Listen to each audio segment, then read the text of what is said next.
नमस्कार, पॉलिटॉक्स न्यूज में आपका स्वागत है। आप सुन रहे हैं news with T. Supreme court ने चिदम्बरम की जमानत याचिका खारिज की, नए सिरे से अर्जी दाखिल करने को कहा।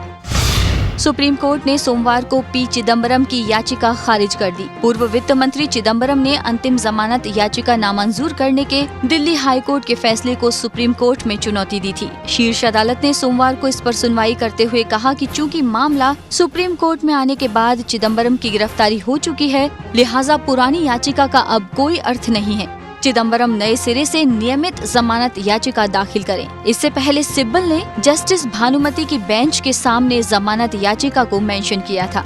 उन्होंने कहा था कि उनके मुवक्किल की याचिका लिस्टेड नहीं है। इस पर सुप्रीम कोर्ट ने रजिस्ट्रार से जरूरी कदम उठाने और याचिका को लिस्ट करने को कहा। पूर्व पीएम मनमोहन सिंह की सुरक्षा में कटौती, एसपीजी नहीं Z+ की सुरक्षा कवर दी जाएगी। पूर्व प्रधानमंत्री मनमोहन सिंह से एसपीजी की सुरक्षा वापस ले ली गई है। इस बाबत गृह मंत्रालय ने कहा कि वर्तमान सुरक्षा कवर की समीक्षा की गई है। ये समीक्षा सुरक्षा एजेंसियों की ओर से संभावित खतरे को देखते हुए की जाती है।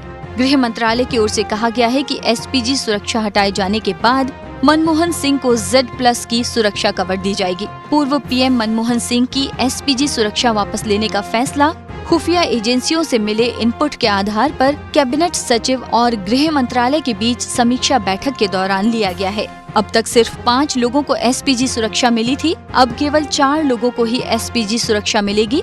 इसमें प्रधानमंत्री नरेंद्र मोदी, कांग्रेस की अंतरिम अध्यक्ष सोनिया गांधी, राहुल गांधी और प्रियंका गांधी वाड्रा शामिल हैं। करप्शन पर सरकार की चोट, सीबीआईसी के 22 अफसरों को जबरन किया रिटायर। नरेंद्र मोदी सरकार में सरकारी विभागों की सफाई यानी भ्रष्टाचार और अन्य मामलों के आरोपी अफसरों को निकालने का सिलसिला जारी है। इसी कड़ी में केंद्रीय अप्रत्यक्ष कर एवं सीमा सुरक्षा बोर्ड सीबीआईसी के 20 से अधिक सीनियर अधिकारियों को जबरन रिटायर किया गया है। न्यूज एजेंसी ANI के मुताबिक सीबीआईसी ने 22 वरिष्ठ अधिकारियों को जबरन रिटायर किया है, जबकि जिन 22 अधिकारियों को रिटायर किया गया है वो सभी सुपरिटेंडेंट और AO रैंक के थे। ये फैसला फंडामेंटल रूल 56J के तहत लिया गया है।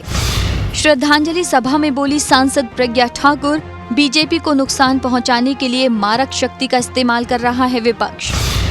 पूर्व वित्त मंत्री अरुण जेटली और मध्य प्रदेश के पूर्व मुख्यमंत्री बाबूलाल गौड़ की श्रद्धांजलि सभा में सांसद प्रज्ञा ठाकुर ने विपक्ष द्वारा भाजपा के नेताओं पर मारक शक्ति के इस्तेमाल की आशंका जाहिर की है। भोपाल से भाजपा सांसद प्रज्ञा ठाकुर ने एक हिस्सा सुनाते हुए कहा कि जब मैं चुनाव लड़ रही थी तो एक महाराज मेरे पास आए और उन्होंने कहा कि बहुत बुरा समय चल रहा है।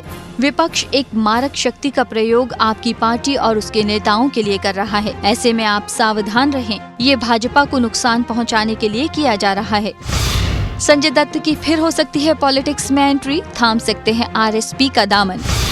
10 साल पहले चुनाव लड़ने की कोशिश में नाकाम हो चुके बॉलीवुड स्टार संजय दत्त अब फिर राजनीति में हाथ आजमाने की कोशिश में हैं। खबर है कि वे राष्ट्रीय समाज पक्ष यानी RSP में शामिल हो सकते हैं। RSP के फाउंडर और महाराष्ट्र कैबिनेट के मंत्री महादेव जानकर ने रविवार को मुंबई में कहा कि संजय दत्त 25 सितंबर को उनकी पार्टी में शामिल होने जा रहे हैं। RSP महाराष्ट्र में सत्तारूढ़ भाजपा की सहयोगी पार्टी है। पॉलिटॉक्स न्यूज में फिलहाल के लिए इतना ही। लेटेस्ट अपडेट्स के लिए जुड़े रहिए पॉलिटॉक्स न्यूज के साथ।